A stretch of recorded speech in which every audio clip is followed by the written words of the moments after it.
This video is all about tone. Now, I've drawn out the proportions of the face, as you can see here. As a quick recap, we'll just look at the grid that I drew around using the width of the eyes as the main proportion, also the individual eye, which works in 3, and then working out how the eye relates to other parts of the face, such as the corner of the mouth and the edges of the nose, so that the nose doesn't become too separate from the eyes. Now, as we go around with the tone, you might have various materials that you're going to need. A range of pencils, which could include 2B, 4B, and any other pencils that you've got. A good eraser. You might have something like this, which is a stump or torchon, which is for smoothing out tones. You might get it in a drawing kit for Christmas. I've just cleaned it. They often get quite grubby. I've just cleaned it up with a piece of sandpaper. You often get those little bits of sandpaper with drawing kits. And I'm going to start off with a 4B, but it doesn't matter if you haven't got a pencil as dark as this. Now, as you can see, I've sharpened it. I'm just going to rub that along the sandpaper again as well to get that a little bit finer. Now, what I want to do is go around the drawing and get key areas blocked in. I want, in a very similar way to the way that we drew out the face, I want the whole drawing to come up together so that I can make changes and that I can work cautiously and not just maybe just finish one eye and then move on to the next one. I want the whole thing to work so that I can look at the overall picture and go, have I got everything right? Have I missed anything? Because sometimes adding the tone can reveal things about the proportions. So the kind of things that I want to go for are the things that are going to reveal that kind of information to me.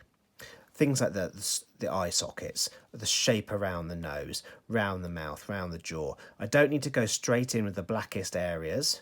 I just want to work round lightly to get a dusting of tone all around the composition and see how it's going. So let's get started. Now, I'm holding the pencil quite far away. Not everyone finds that very comfortable. You want to make sure that you've either got a nice sort of flat approach to the pencil, or if you are holding it a little bit closer, wear out the tip, which is often very scratchy once you've just sharpened your pencil and you've got a nice edge like that, which is going to give you soft tone. Okay, I'm going to start by just laying the shadows in under the eyebrows.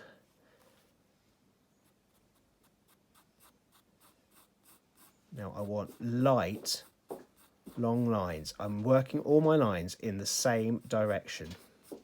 Now I'm looking very closely over here. My eyes are flicking from one to the side to the other as much as I can. And I'm just interested in laying it in as lightly and carefully as I can.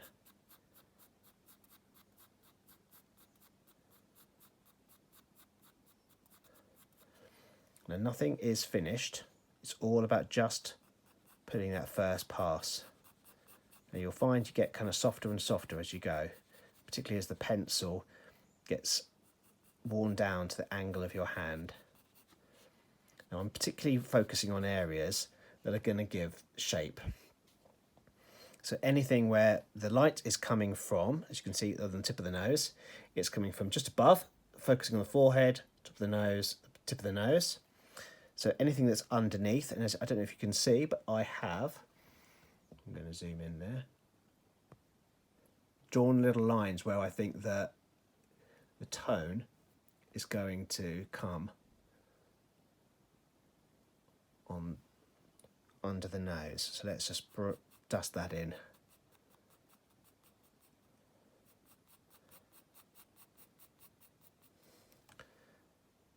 Now, I'm not needing to be too precise because everything I'm doing is really light. Double check that bit just to get the general shape in. Now I'm working my way around. Now, the more you get used to working your way around the picture, the more you'll think about the whole picture and you won't end up with one feature getting disconnected from the rest, which can happen very easily. Now the tip of the angle, I don't know if you can see on my pencil, that has become far more of the angle that my hand is against this board.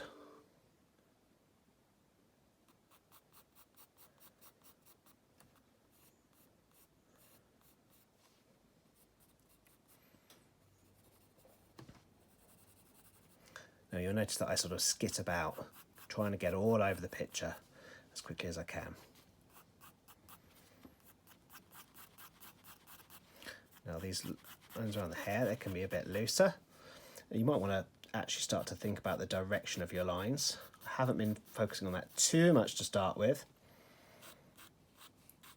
but you want to keep moving your hand around just to build these up.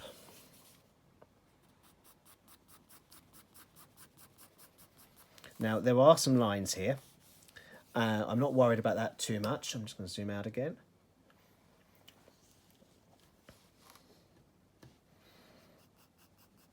But once you first start, I'll talk about those lines in a second.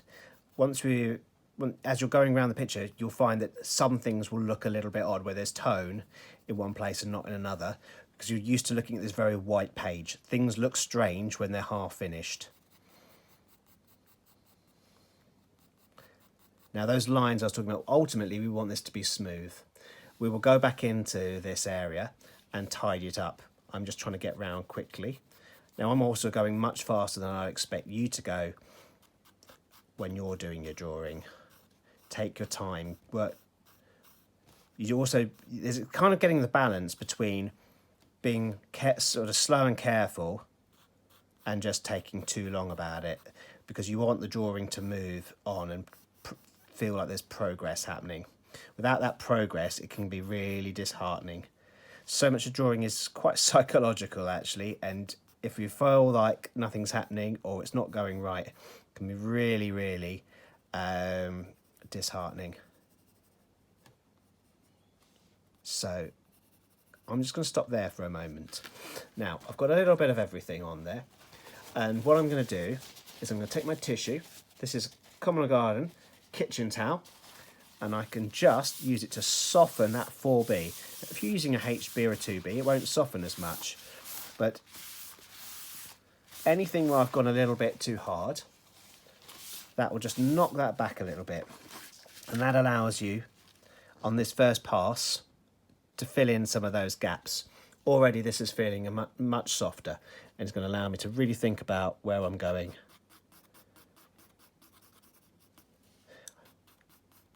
Trying to build that up.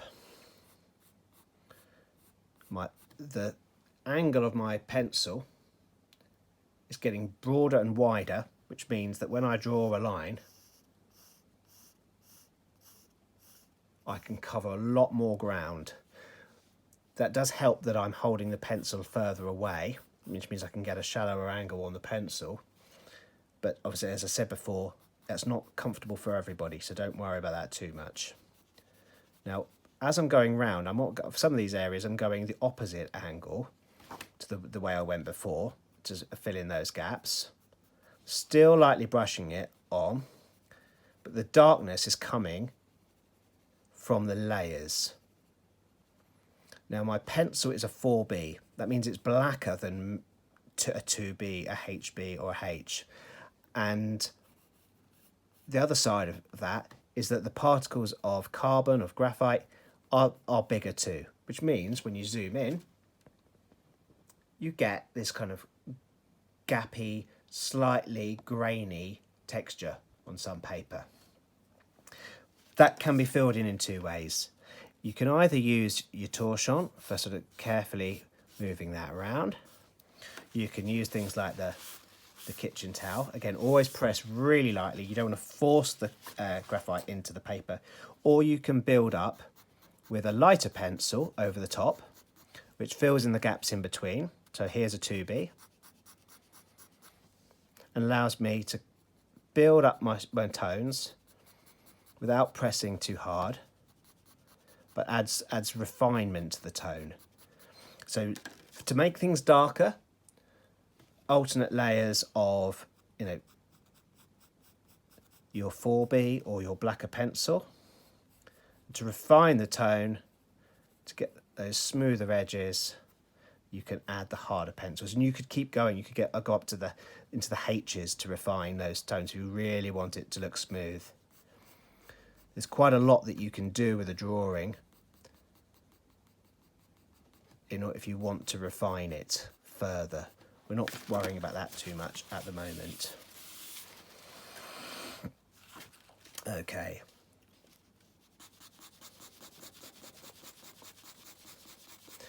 With these very white areas,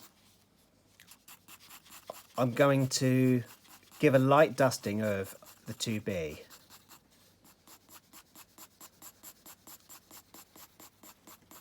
Now, I could just leave some of the areas white, but I quite like the effect, got a slightly too much of a ridge there, of a smoothed out tone and bringing the whites back with a sharp eraser.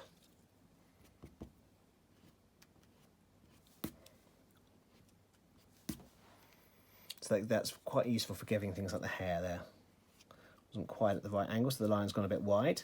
You can get really quite sharp, light edges using that method, so that you're not drawing in the hair in black, but you're drawing it in white.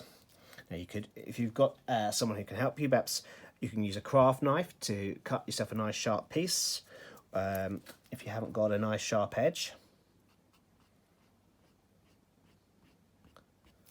But there's lots you can do with erasing,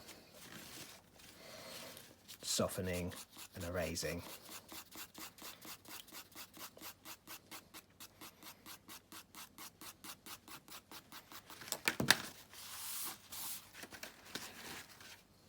Now, when I want more controlled, darker areas, I'm making little circles with my pencil. This keeps it blended in. Really light dusting. And again, I can work over that with I've got quite a texture to this paper.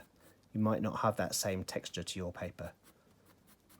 I've got my 2B going in, the tip of it as well. The tip is more refined than the edge, so I can get these nice crisp lines. I go in with the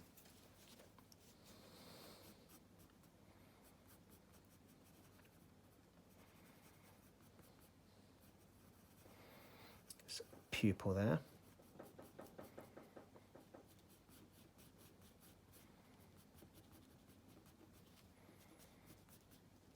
Now I don't want to go too heavy too soon on any one area, focusing on this bit because I don't want to take too long for the purpose of this video, but I want to keep it all in real time for now.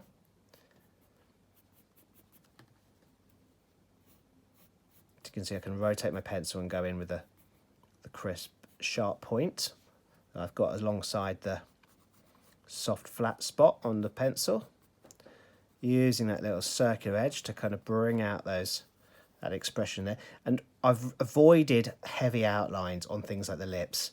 That is really a way of turning it into a kind of a cartoony feel and losing some of that subtle shadows. Now, one thing I've done in terms of trying to show you the sort of softening outside is that I've perhaps overly knocked back the tone. So do be careful if you're using anything that smudges, anything that is tissue, a torchon, a cotton bud, to not overdo it. And also do try and avoid using your fingers if you can on a fine drawing like this, because they can be, and I know mine already are, quite greasy as your hand is warm holding the pencil, and those marks will go a bit brown after a while, and it also prevents you being able to do those nice crisp bits of erasing. Now do be careful of leaving the whites of the eyes too light. They're often in shadow, and if you can see here, the inside of the iris is actually lighter than this part of the white of the eye. Those are the kind of things that it takes a little while to spot. Some of you might be really good at observing that kind of thing.